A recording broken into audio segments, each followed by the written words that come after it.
สวัสดีอ่ะวันนี้พี่กำลังจะกลับเบียงละมาฮอดบ้านสันหวังยังอยู่เสียงขวางเลยนี่มาตำเองเลยเนาะตำส้มเลยแซ่ๆเลยอันนี้เป็นแม่ค้าอยู่นี่เลยเอาจุนี่เลยเนาะคุณนี่เนาะ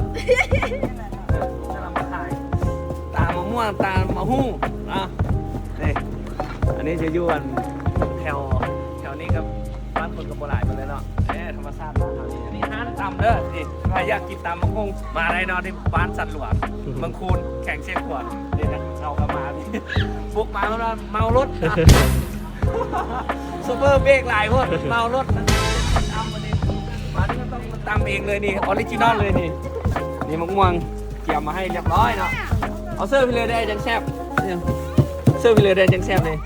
ซื้อทุกอย่าง จะเป็นวันหลายๆป่ะเสื้อหลายเนาะ บัวลนมาสิบัวลน เสื้อหลายกันนอนกี่ไรเลยฮะเอ็กแซ่บนะเรากินได้เนาะตั้งซื้อฮานบ่นี่ซื้อฮาน มีซื้อห้านบ่ดิ ฮะ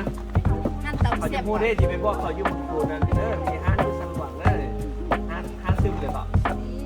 ซื้อซีนะฮานไอซีมันอยู่สันหวังเด้อให้มึงคูณทำกายไปกายมาแวะกินตำมุ่งนะเพื่อนได้นี่เพื่อนตำเองเลยเด้เอาตำมะม่วงกันได้ตำครบสุดเลยนี่เครื่องปรุงมีครบจบทุกอย่างแต่นี่เพิ่นนี่ตำเกลือนะตำหุ้งสูตรเกลือนี่มาได้บางโพได้ดิสูตรบางโพนะเจไอนิวโดมปากอันสีน้ำหลายคนต้องมากินตำเลยนี่ หลา นะ ยคนต้องมาล เพิ่ ง ง ห้าน เล เลย ยเด้อ สันหลวงเด้อบ้านสันหลวงเนาะ อยู่ปั๊มน้ำมันเนอะ บ้านสันหลวงนี่รถปั๊มน้ำมันนี่ ถ้าเป็นใครเคยมาแล้วลองท้ายคอมเมนต์ลงให้พี่ๆเบิ่งนะเข้าใจ